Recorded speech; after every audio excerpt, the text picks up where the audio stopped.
और बिहार विधानसभा चुनाव की तारीखों के ऐलान के बाद से एनडीए में सीट बंटवारे को लेकर के हलचल और तेज हो गई है। लेकिन एनडीए में सीट शेयरिंग का फॉर्मूला फिलहाल चिराग पासवान की जिद की वजह से अटक गया है। दरअसल चिराग पासवान खुद में बिहार में दलित और युवा का नेता साबित करना चाहते हैं, खुद को चेहरा बनना चाहते हैं वो दलितों का। तो मंगलवार को चिराग के साथ बीजेपी नेताओं की मैराथन बैठक हुई, लेकिन कोई फॉर्मूला तय नहीं हो पाया। सूत्रों के मुताबिक चिराग पासवान अपनी पार्टी के लिए डिप्टी सीएम पद का दावा भी पेश कर रहे हैं। हालांकि बीजेपी प्रवक्ता की माने तो सीटों पर कोई तकरार नहीं है और सब कुछ ठीक हो जाएगा। सुनिए। एनडीए में सारा कुछ गठबंधन की बात हो, चाहे सीट शेयरिंग का मामला हो, सब बहुत शानदार तरीके से यहाँ चल रहा है और बड़ा स्मूथली एक दो दिन में अच्छा परिणाम, सुखद परिणाम और सम्मानजनक परिणाम देखने को मिलेंगे।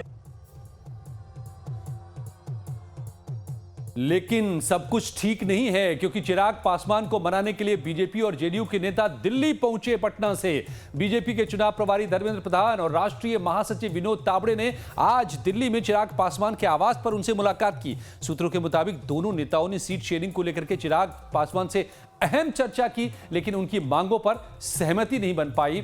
और इस हाई वोल्टेज मुलाकात से ठीक पहले धर्मेंद्र प्रधान हिंदुस्तानी आवाम मोर्चा के प्रमुख जीतन राम मांझी से भी मिल चुके थे, क्योंकि पेंच मांझी के साथ भी फंसी हुई है।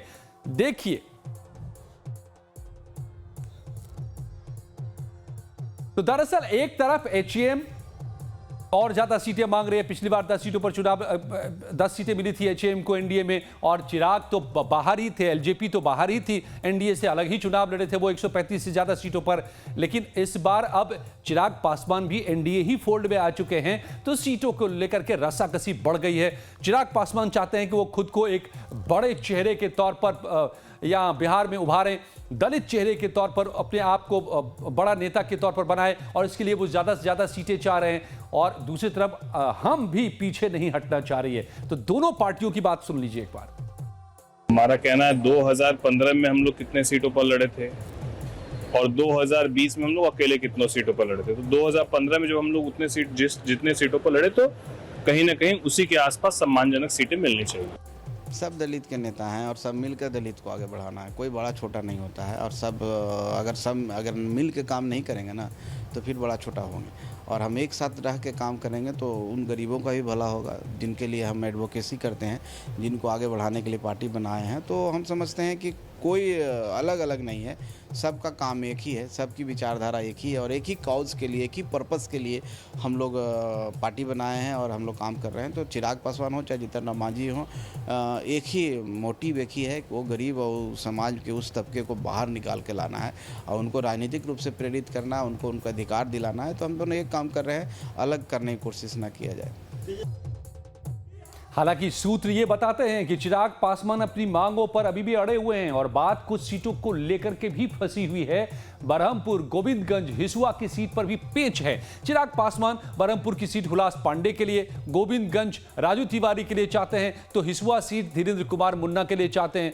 अब ये तीनों सीटें पिछली बार या तो बीजेपी के पास थी या एचएम के पास थी, तो यहां भी मामला फंसा हुआ है। तो दरअसल उनकी पार्टी 2020 के चुनाव में अलग लड़ी थी, लेकिन इस बार एनडीए में शामिल है। बिहार की राजनीति में चिराग अपना रुतबा बढ़ाने में लगे हुए हैं और एलजेपीआर को ज्यादा से ज्यादा सीटों की दरकार है। चिराग पासवान ने हाल ही में कहा था कि सीट बंटवारे जैसे कई अहम मुद्दे अभी हमारे केंद्रीय संसदीय बोर्ड के सामने लंबित है, अंतिम फैसला वही बोर्ड लेगा।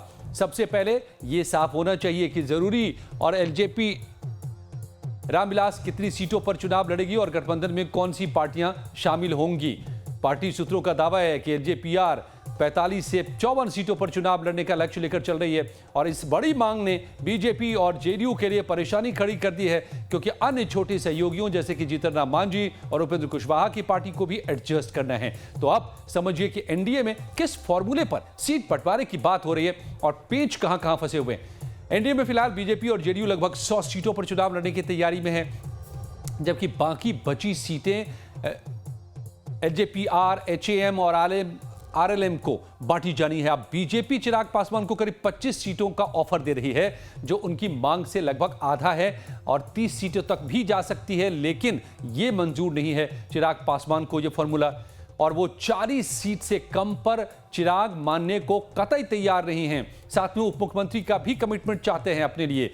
तो इसमें बीजेपी जेडीयू की परेशानी यह है कि अगर चिराग की मांग मान ली जाती है तो फिर इन दोनों बड़े दलों यानी कि बीजेपी और जेडीयू को 55 सीटों पर जो है 95 सीटों पर ही चुनाव लड़ना पड़ेगा और ये मंजूर नहीं है इन दोनों को। सुनिए सीनियर जेडीयू लीडर क्या कहते हैं। पिछली बार जो सीटें कम आई थी उसका कारण ये था कि रामविलास जी की पार्टी लड़ी, कुशवाहा जी की पार्टी अलग लड़ी। इस बार एनडीए इकट्ठा है, हम 200 प्लस सीटें जीते। तो सूत्र ये भी बताते हैं कि जेडीयू ने अपनी जीती हुई और कुछ महत्वपूर्ण सीटों को लॉक भी कर लिया है। ऐसे में चिराग को कौन सी सीट देनी है यह अब बीजेपी को तय करना है। असल में 2020 चुनाव में एलजेपी ने जेडीयू को जो बड़ा नुकसान पहुंचाया था उसकी टीस अब भी जेडीयू में कहीं ना कहीं बरकरार है। तो अब आपको हम ये भी बता दें कि 2020 में एनडीए में कौन सी पार्टी कितनी सीटों पर लड़ी थी। तो ये देखिए जेडीयू 115 सीटों पर लड़ी थी और बीजेपी 110 सीटों पर चुनाव लड़ी थी। वीआईपी 11 सीटों पर चुनाव लड़ी थी, उस वक्त में एनडीए के साथ थी, और एचएएम 7 सीटों पर चुनाव मैदान में उतरी थी। लेकिन अब एलजेपी के आने से, एलजेपीआर के आने के बाद से पूरा समीकरण इसमें बदलाव आना तय है। मगर 2020 में एलजेपी अकेले 135 से ज्यादा सीटों पर चुनाव लड़ी थी। हालांकि कोई सीट जीत नहीं पाई, लेकिन जेडीयू के खिलाफ लगभग हर सीट पर उसने उम्मीदवार उतार दिए थे, जिससे जेडीयू को भारी नुकसान हुआ था और 2015 के मुकाबले 2020 में करीब अपनी आधी सीटें जेडीयू ने गंवा दी थी। यही वजह है कि चिराग को लेकर जेडीयू के तेवर अभी भी तल्ख हैं।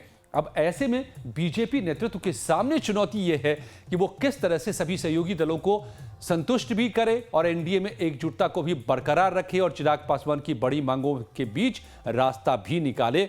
और यही पेंच इस वक्त फंसा हुआ है, जिसको उम्मीद की जा रही है कि अगले 2 दिनों में कोई न कोई फैसला सामने आ जाएगा।